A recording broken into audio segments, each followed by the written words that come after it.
Imi munoda kurapwa munyatwane namo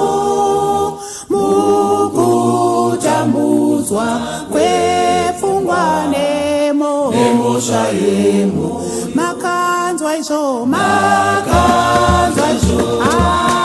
akareva masi ane mota baba oya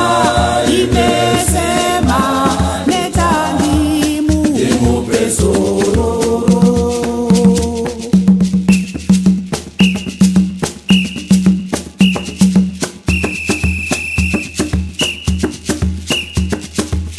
Jesu akafira ini pamtiko wake ari kumudzururira moyo wake makanzwa izvo akareva masi ane mota baba uya imesema netanimu imupezororo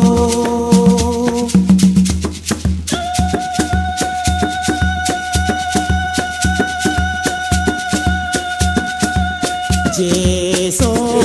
ugere kudenga tino kuda pano baba taunzwa nemasi ako tino una makanzwa izvo akareva masi ane mota baba oya imesema netanimu imupezororo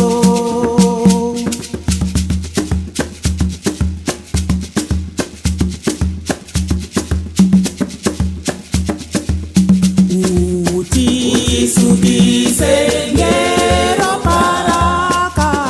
vamulewewe baba ope vese moyo mitsvavano kuchepe makanzwa izvo akareva masi ane mota baba oya imesema netanemo imupezororo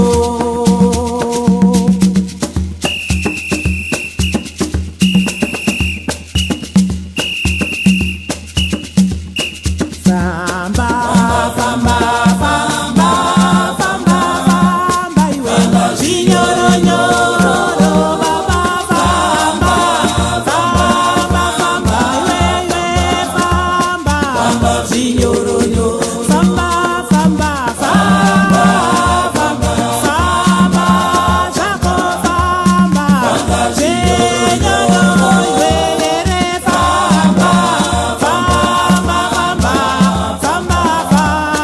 famba zvinyoronyoro nguva yekurwara nguva yematambudziko nguva yezvinonetsa musatambudzike uyai kwandiri makaremerwa yo